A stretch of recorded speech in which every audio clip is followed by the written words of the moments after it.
Good evening, I'm Andrew Chang. Adrienne is away. Tonight, with calls for bold action, Ontario takes a timid step. Why would we expect very subtle changes to change the trajectory dramatically?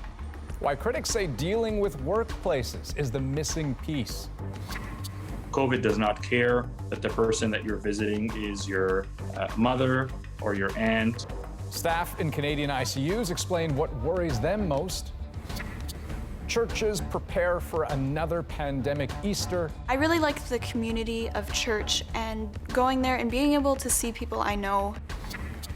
And no fooling, it's opening day for baseball. He got a pitch over the heart of the plate and he crushed it. Can Canada's team find its way back home? This is The National. Well, on the eve of a long weekend, there is a growing frustration about the toll of COVID-19, and many reasons to celebrate seem to be quickly slipping away, especially in Ontario. Every corner of the province will lock down when midnight strikes on Friday, measures that don't seem to please anyone, in part because they don't address the rampant spread in essential workplaces, which we'll show you. We'll also hear from the hard-pressed medical staff in intensive care units. They're treating more young COVID patients than ever before. But let's start with Katie Nicholson's look at Ontario's latest moves, where dangerous variants now account for 70% of all new cases, and where critics say the province is doing too little, too late. So the distance between here and there is more than 6 feet. Ted Clark poured thousands into this physically distanced patio and just hired 5 staff to work it. Now he has to lay them off. I'm confused, I'm disappointed, I'm not overly surprised, but it's something that doesn't seem to bear out the evidence that we've heard about how safe it is to be able to congregate outside. Patios across the province now slated to close Saturday as part of Ontario's month-long emergency break. If we don't do it, we'd be in deep, deep trouble. In truth, very little will change, especially for some of the most crowded parts of the province, which have already been locked down for months as COVID numbers soared, prompting worries these new measures aren't enough. Why would we expect very subtle changes to change the trajectory dramatically? Frontline healthcare workers hoping for stay-at-home orders can forget about it for now. We are not going to be producing a stay-at-home order because we saw that last time that it had tremendous ill effect on both children and adults. Yet, even the province's own experts unveiled data this morning showing 2 or 4 week stay-at-home orders are needed to get this third wave under control. Partial measures, half-hearted adherence, and denial prolong the pandemic and make life harder for everyone. Schools will remain open. No indoor or outdoor dining, no haircuts for anyone, no gyms. But the fairways are still open, and so are stores, with limited capacity. Back at his brewery, Ted Clark understands more needs to be done, but struggles to see the logic in targeting outdoor dining. I can touch the same orange that 100 other people have touched, and that's perfectly fine, but I can't sit together safely on a patio, and that doesn't make a lot of sense to me. Okay, so Katie, Saturday is approaching fast. Where are you right now? I'm just outside a patio, a few scattered souls out getting some final patio time in before everything sort of locks down. Now, outdoor dining, it's not entirely risk-free, but despite being asked numerous times today, the province really couldn't explain how it tied to the current surge that we're in. What we do know is that it's the essential workers, it's people that are working in warehouses and distribution centers. They're the ones the most at risk, and it's really not clear how this emergency break is supposed to address that, Andrew. All right, Katie Nicholson in Toronto tonight. Now, calls are indeed growing to get those workers, essential workers, vaccinated, and now. Christine Birak shows us the unequal burden they and their families are facing. Shutdown or not, essential workers can't stay home. They're processing the food we eat and making sure other people get what they need to survive. But doctors insist most provinces still aren't adequately protecting those workers from this virus, and the situation is getting worse. They're ending up in the ICU. They're staying longer in the ICU. We are seeing a changing face of who is getting COVID-19. Researchers in Ontario revealed today communities with essential workers have seen a 51% increase in infections due to more contagious variants, and researchers outlined another problem. We are not vaccinating more in the highest risk communities. You need to make sure that it gets where it's going to have the biggest impact. So they're unvaccinated and don't have access to paid sick leave. Before going to medical school, Dr. Preet Brar worked temp jobs in factories. She says low-wage workers need help. Toronto Public Health data shows over 60% of workplace outbreaks have been in industrial settings like food processing and warehouses. But Brar says the province won't offer any detailed data about who got sick or the companies. If you have no data to work with, you're kind of lost, and really no one understands the problem, and how can you address a problem if you don't really understand it, right? Doctors say what they do understand is that variants are spreading and workers need safeguards, including paid sick days, access to vaccines, and paid leave to get their shots. Our governments have the answers. We must protect them. If we do not do so, we are being irresponsible. Essential workers like Louise Boltby enjoy their jobs, but the risk of becoming infected can be overwhelming. I think we're really, really tired, and I think many of us are, it would be wonderful to have the vaccine. For her and so many others, better protection can't come fast enough. Christine Birak, CBC News, Toronto.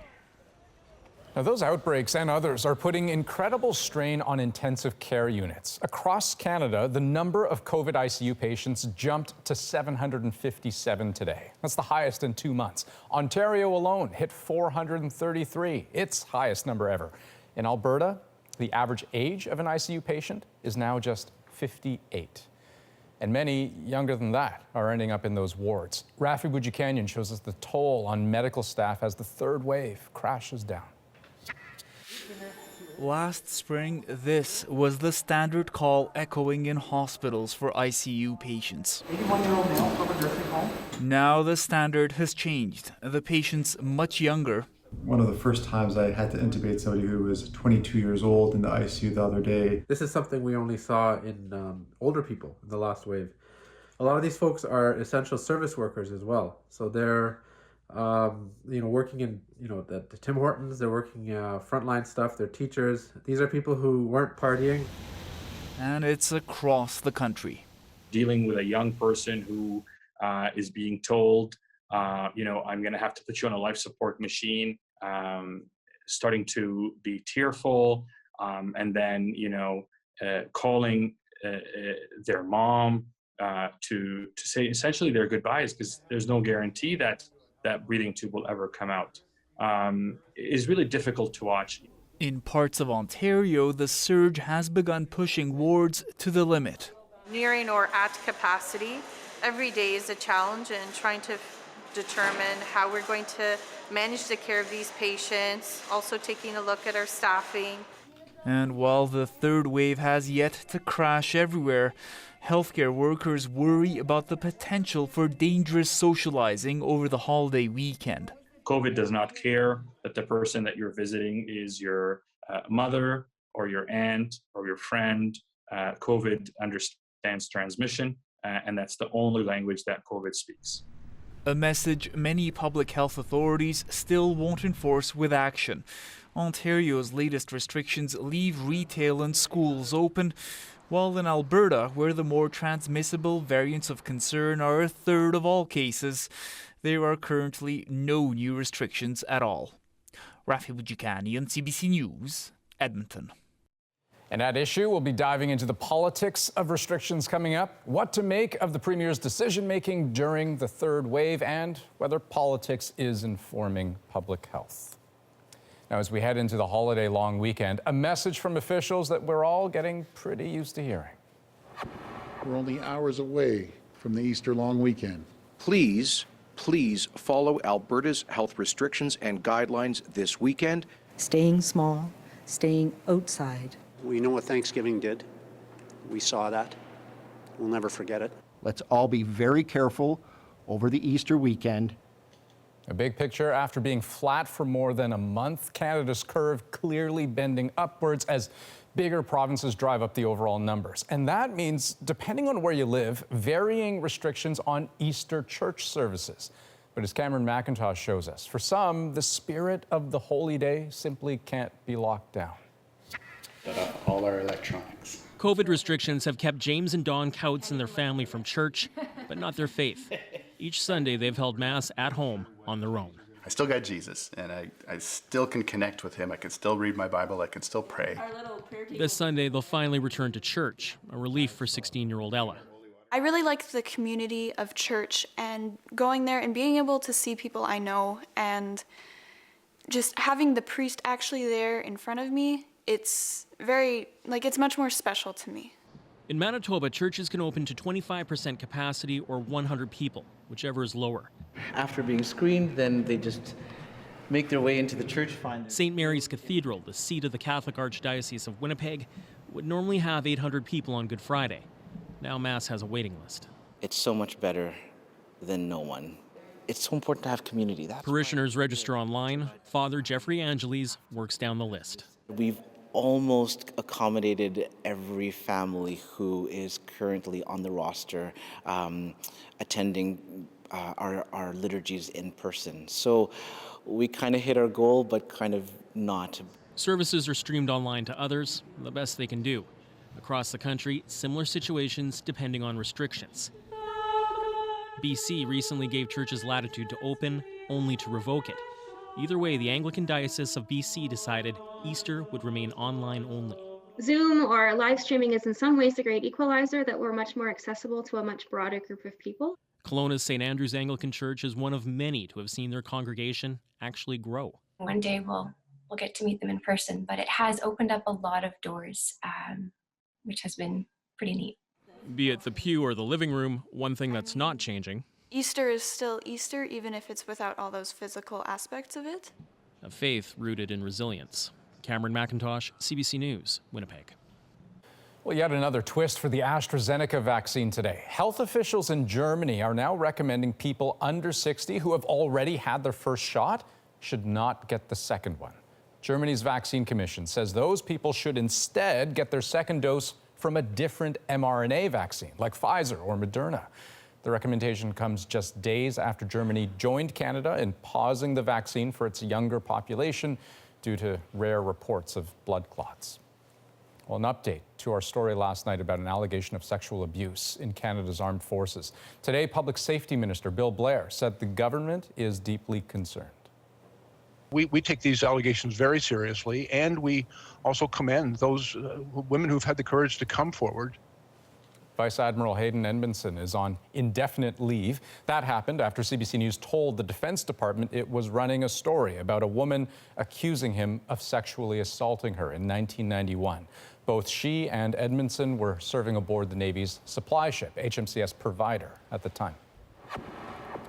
A former top youth instructor with the Toronto Blue Jays organization faces 2 charges involving sexual offenses against children. John Douglas Hashimoto from Hamilton is charged with luring a child under 16 and invitation to sexual touching. Hashimoto, also a retired teacher, worked for the Toronto Blue Jays Baseball Academy from 2006 to early last year. Police have asked anyone who may have more information to come forward. Well, the trial of the former police officer accused of murder in the death of George Floyd continued today. It featured testimony coming from Floyd's girlfriend and also from paramedics who arrived on the scene. Susan Ormiston is in Minnesota. It seemed obvious to bystanders, but hard evidence today that by the time paramedics arrived... What did his condition appear to be to you, overall? In lay terms, I thought he was dead.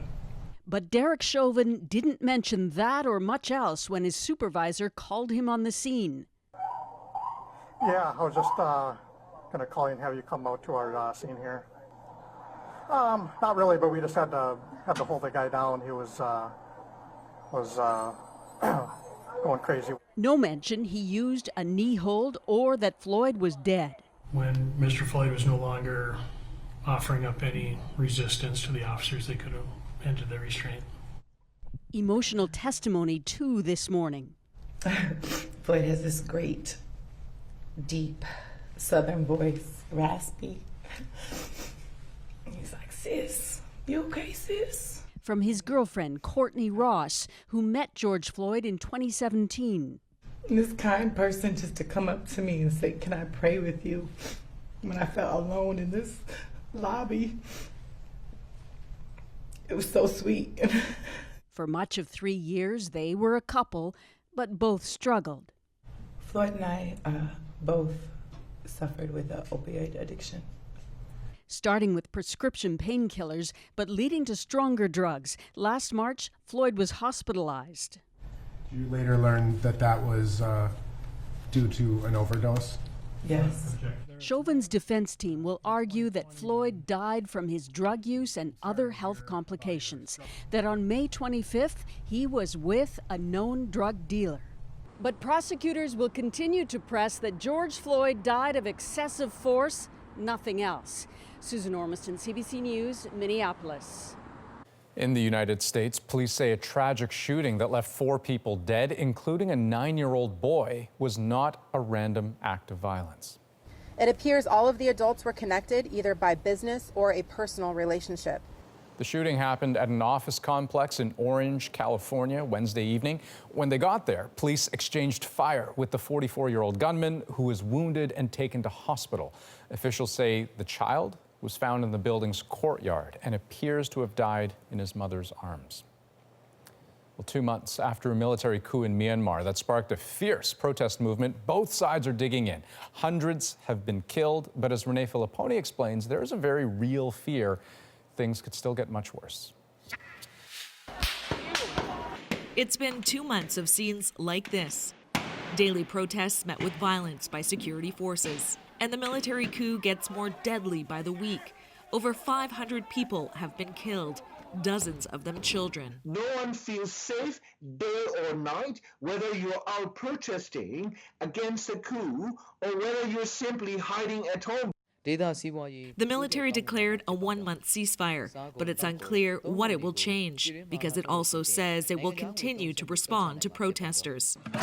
Today, ousted leader Aung San Suu Kyi appeared in court. Her lawyer says it's unclear if she knows what's happening on the streets, but says she seems in good health. Suu Kyi is facing new charges under the country's secrets law. Her supporters say it's all fabricated. The coup is putting intense pressure on Myanmar's borders as people flee the violence. We reiterate our call for the exercise of utmost restraint, the escalation of situation, end to violence, and further release of detainees. Thousands are arriving in Thailand seeking refuge from airstrikes on villages in Myanmar's Karen state.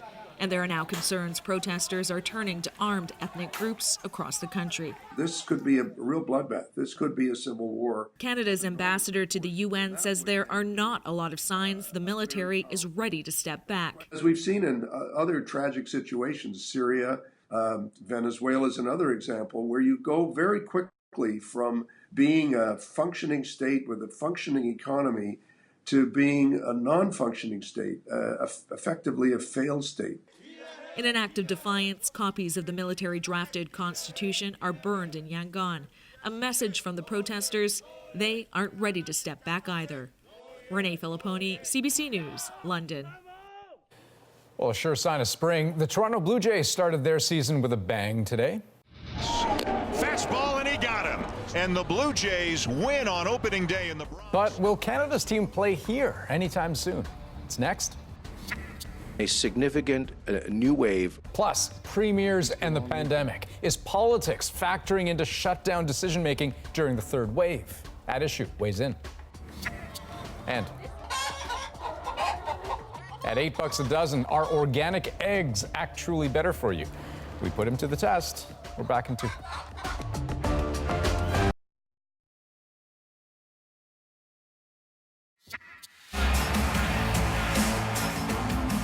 Well, the Vancouver Canucks won't be skating onto the ice for at least another week. The NHL has postponed 3 more of the team's games, as 2 players and a member of the coaching staff have now entered the league's COVID-19 protocol, which means They may be sick, may have tested positive, or might have been in close contact with a positive case. Well, the crack of the bat, the cheer of the crowd, those are the sounds, if you're a baseball fan, that you have come to expect this time of year, right? But for now, you won't hear them in Canada. The Blue Jays kicked off their 2021 season today, and as Jamie Strachan explains, it's still too early to say if they'll play any games on Canadian turf. And he got a pitch over the heart of the plate. The 2021 Toronto Blue Jays began their traveling roadshow in New York. A swing and a ground ball to third. The beginning of what they know will be another abnormal season. There's more protocols on us and that kind of stuff, and we wish we could have our families with us, and maybe as vaccines roll out that'll happen. But, you know, for now, we've been dealing with this for a year like the rest of the world. Every other team will enjoy the comforts of home and at least some fans in the stands. For most, it'll be crowds of a few thousand, though Texas, to the dismay of many, is allowing a full stadium. Well, that's a decision they made. I think it's a mistake. Canadian officials haven't given the Jays the green light to host games in Toronto, so fans will have to wait. For now, Dunedin, Florida, the team's longtime spring training base, is home until at least the end of May. We're just thrilled that they're here. The city's mayor doesn't usually celebrate a Toronto loss, but doesn't mind this one.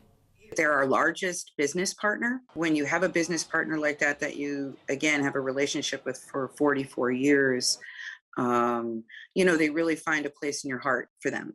Hey, Musketeers, guess what? New masks. And Dunedin business owners aren't complaining. The ramifications are just massive. We can now count on 2 more months when we're still trying to recover from the financial impact that we had last year. Fastball, and he got him. Back in New York, baseball's Nomads started the season on the right foot, a win against their Bronx rivals. When or if they'll be able to celebrate in front of fans in Canada is anyone's guess. Jamie Strachan, CBC News, Toronto. Well, still ahead on The National, the secret plan to dump nuclear waste from around the world in Labrador. Small group of high-profile people that don't want the information to be under public scrutiny. The role a former prime minister played in it all. A Radzo Canada investigation ahead. And it's from a happier chicken, so I believe it's a healthier egg. Well, is it? We're on the farm and in the lab putting the nutrition of organic eggs to the test. But first, Rosie's here with At Issue. Hey, Andrew, tonight we're going to talk about, obviously, the political response to the latest surge in COVID-19 infections. I'm the one who has to make the tough decisions. Are some premiers playing politics with public health? Are they not moving fast enough? Chantal, Andrew, Althea will join all of us right after the break.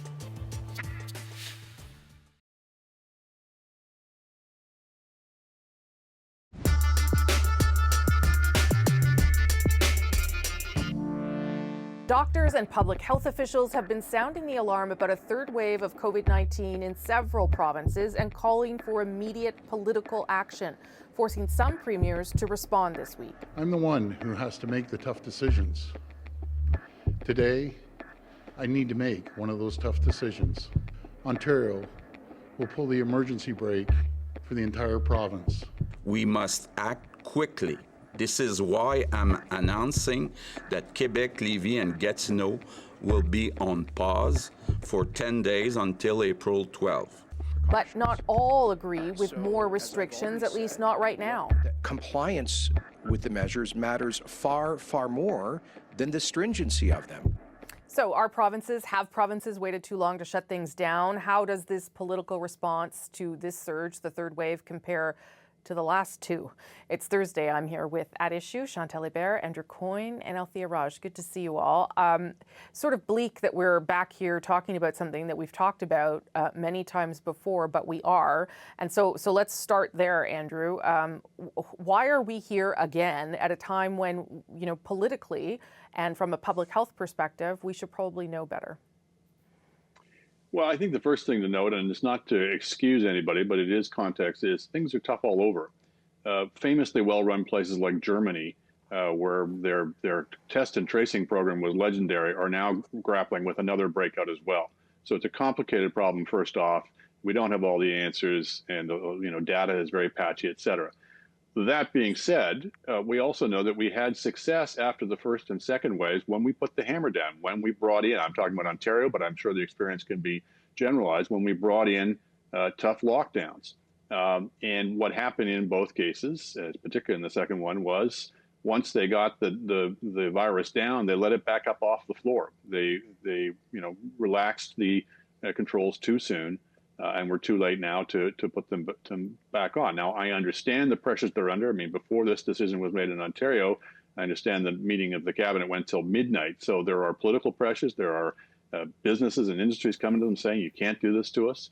But ultimately, this is not a choice, as I've said before, between the economy and health. It's between the short term and the long. If you don't get control of the virus, then you're not going to be able to open up the economy either. And I think you're totally right. I mean, those two things, it's not an either or, but it seems to be an either or for some premiers and some areas, Althea. Yes and no. I don't know if it's an either or. I think it's like, what is acceptable? What's the level of risk that they're willing to accept, and what do they think the population is likely to accept? And that's why I think we have a hodgepodge of measures across the country. I agree entirely with what Andrew has said. I think the reason that we find ourselves in this mess is because we never managed to clamp down on the second wave properly. Just even last week, Premier Ford was announcing that in Toronto, you'd finally be able to get a haircut in the second week of April. And obviously, a week later, things have changed so much that things have to be shut down. But the measures are like half measures. And I think that has left people feeling confused, distrustful of the government, questioning the government's actions. I think the question needs to be asked, like, would it have been better to follow like an Australia type model where you really lock things down for a significant period of time and to try to get rid of this thing, as opposed to just kind of like prolonging the pain. And then of course there are questions about where we should be vaccinating, where we should be doing on-site testing. I think there's lots of questions to be asked about the way the provinces have responded. Okay, Chantal, your turn. Yes, and practice doesn't make perfect when you're thrown curveballs. And I think in this case, the provinces, even those that did manage to do a fairly efficient vaccine deployment, what they did not see coming was not just the variants, but the fact that the variants would make younger people sicker. And that's a curveball that 2 weeks ago wasn't on the radar, or even a week ago. And that has changed the picture. It has been interesting to see that, for instance, in my province, the places that are now under tougher measures were places where there were more things that you could do, as opposed to Montreal, where most of the stuff that was shut down was never reopened again. I'm always wary of going after premiers for curveballs that no one saw coming.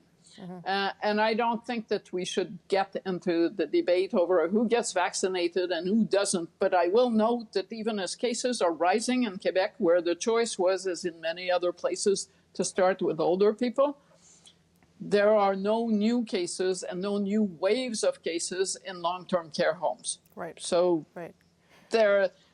somewhere, somehow, we're in a race between vaccines and variants. We're not necessarily winning that race, but we're not yet completely losing it.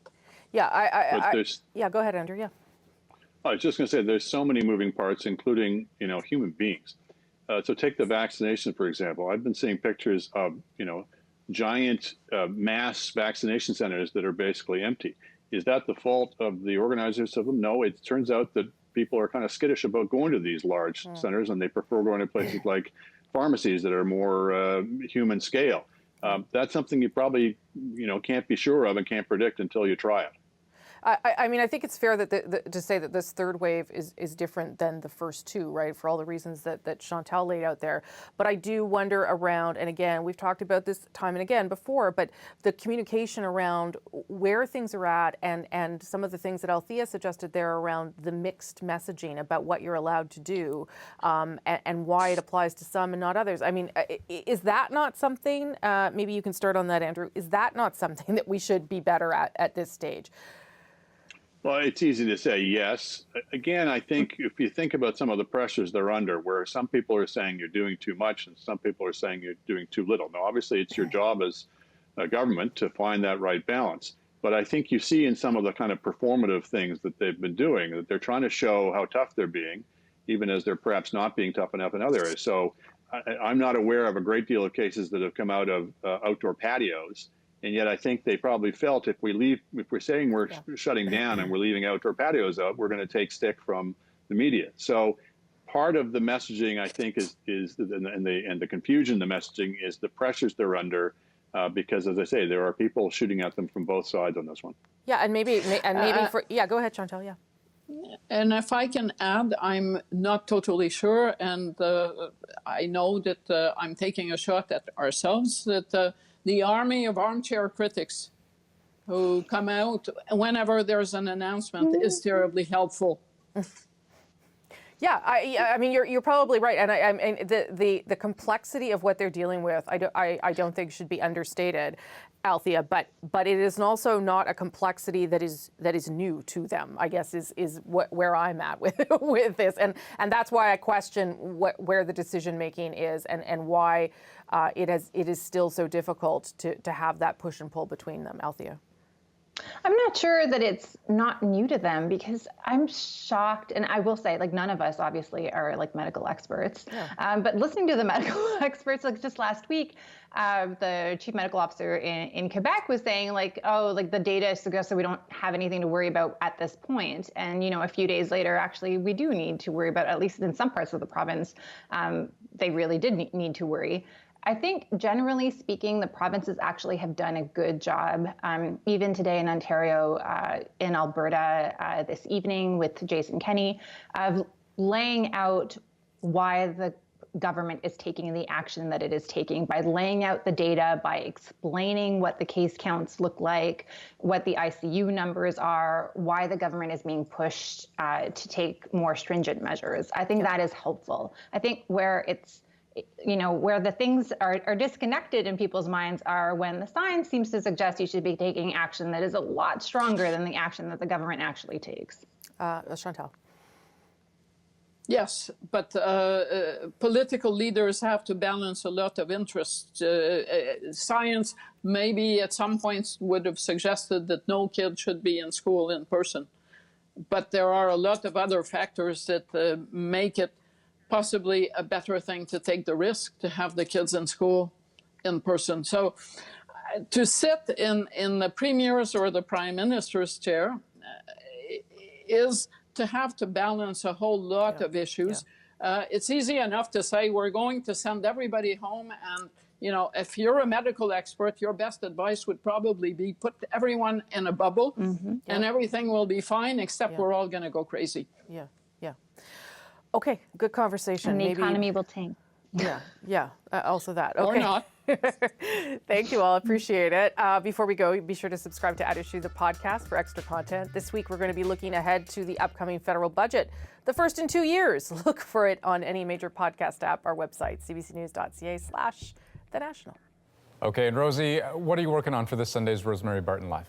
I'm sure it'll come as no surprise that we are going to talk more about the third wave that is hitting a lot of different parts of this country. And of course, Ontario going into lockdown midnight Saturday. So heading into our show on Sunday, we'll talk about that. But we'll also, because it's a long weekend for many people, try and give you a little bit of hope and bring you stories of people getting vaccinated and countries that are doing really well seeing the vaccine spread across. So I won't leave you all with downer stories through the weekend. Okay, sounds good to me. Thanks, Rosie. Thanks, Andrew. And when we come back, a Radio-Canada investigation into a plan to bring the world's nuclear waste here. Here in the correspondence we have obtained, the plan is to dig a hole in Labrador. The role Jean Chrétien played in it all. Plus, I really didn't think I'd last as long as a year. Coping with COVID by learning new skills and sharing some old ones. The anniversary of a pandemic hobby coming up.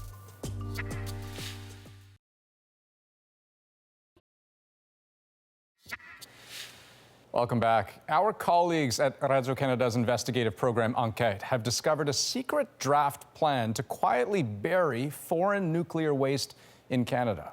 It involves a group of Canadian, American, and Japanese business people and a series of emails from 2019 and 2020 revealing the role former Prime Minister Jean Chrétien played in discussions. Here's Enquête's Marie-Maude Denis. Labrador, an iconic Canadian landscape. This place could become a dumping ground for the world's nuclear waste, but it's a secret. The people here are not aware that in Montreal and in Tokyo, businessmen are quietly working on a plan. For decades, potential sites have been studied in Ontario for storing Canadian nuclear waste. But the emails we have obtained talk about something else completely, making Canada the permanent place for foreign spent nuclear fuel. In 2019, Jean Chrétien wrote a letter to the potential Japanese partners to support the project.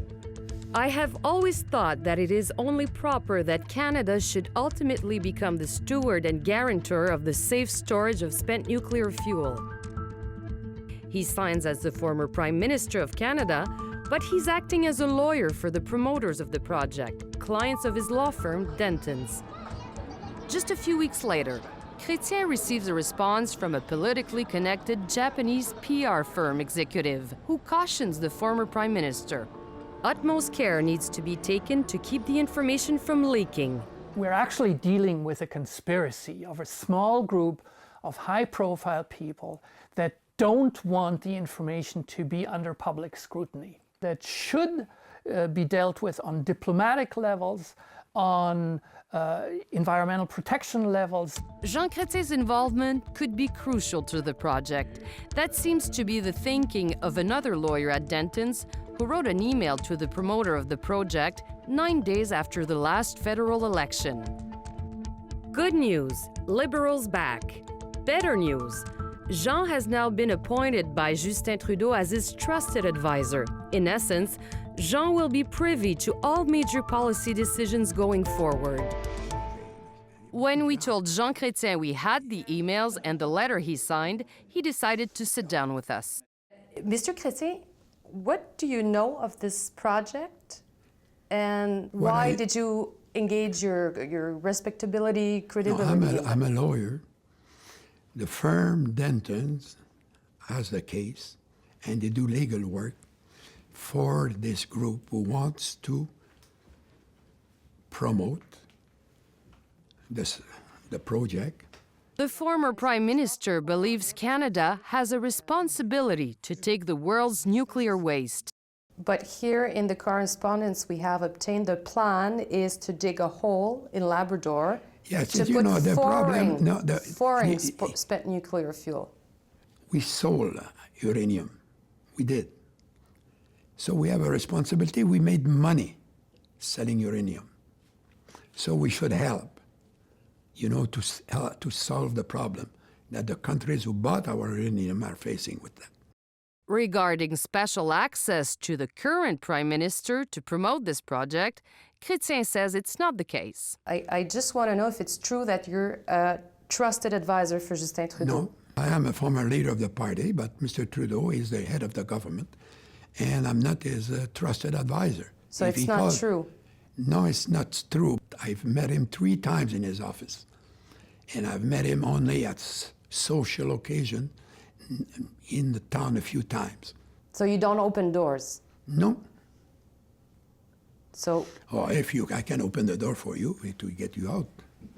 Jean Chrétien says he is not a lobbyist and has not spoken to the Prime Minister or any other government member on this project. For The National, I'm Marie-Maude Denis in Montreal. And today, CBC News asked Premier Andrew Furey about all of this. Furey said Chrétien did mention the idea last year during the provincial Liberal leadership race, but that he rejected it. I think in the leadership in July, there was some brief mention of this, and I immediately dismissed it. Fury said that, to his knowledge, nobody in his administration has had any formal talks on storing nuclear waste in the province. Okay, when we come back, is shelling out for pricey organic eggs worth it? Marketplace goes from the farm to the lab to find out. The results right after this.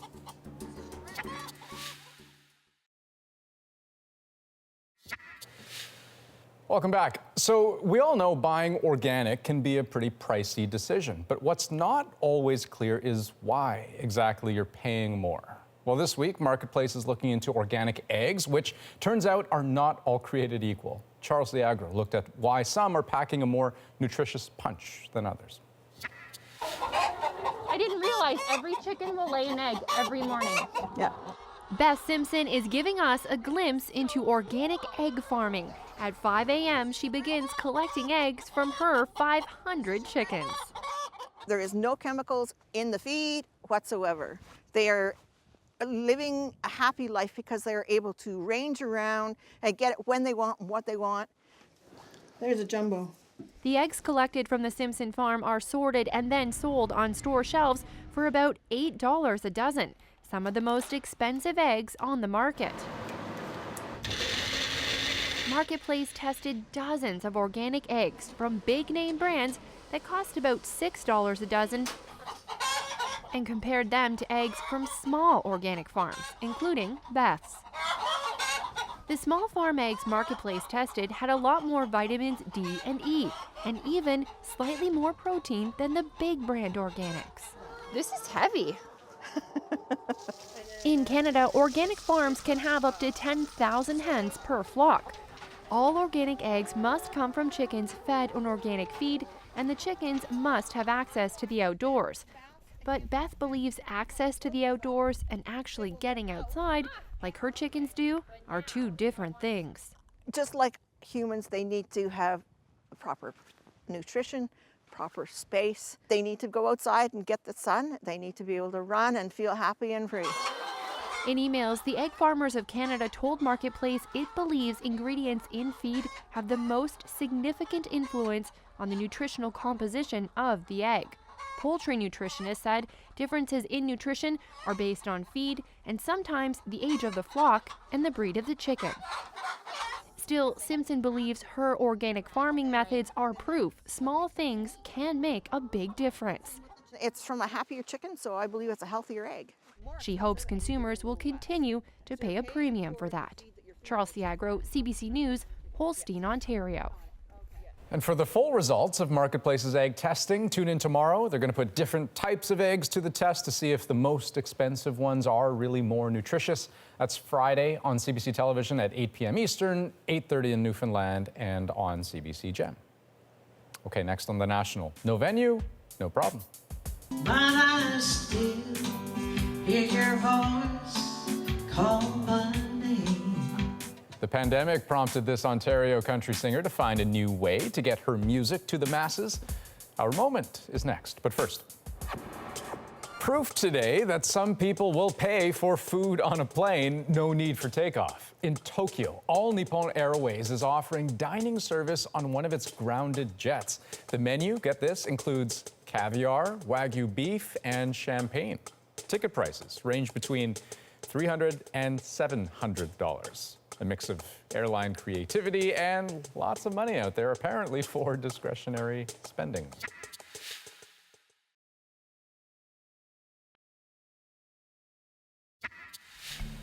Well, for Joan Spalding and many other musicians, live music and in-person gigs disappeared a year ago. But Joan turned that lousy break into a new beginning. The singer had to learn some new tricks in order to play for her fans, and she's managed to pull it off every day for the last year. Tonight, she's our moment. Hi, everybody. Thanks for tuning in. I was watching the news when a fella came on TV. I've been singing on the Facebook. I play every day at 3:20. I didn't know too much about computer. I just know that you could put that thing on, but I thought, well, it's got to be able to work because I was told it was okay to do it. difference you made in my life. Somehow figured it out and went live, and I just hoped that other people were watching at the same time I was doing it. This is 365. I really didn't think I'd last as long as a year. Sometimes life. Well, nothing is planned other than the fact I'm going to sing. My daddy drank. My fear is that they're going to get bored. I don't want that to happen, so I've learned over 300 some odd songs, new ones. My purpose is music, but this has made it more interesting in the purpose. I love you all. Well, that's just so great. 3:20. So I kind of want to tune in now. And you got to figure that's not easy to do, right? Like just technically, I mean, that's kind of a big challenge for anyone. But then you've also got to be focused on playing. You've got to be focused on reading the chat, interacting with the people who are watching. That's pretty cool. Although I'm sure she can't wait until the pandemic stuff is done, right? That's The National for this April 1st. Have a great night.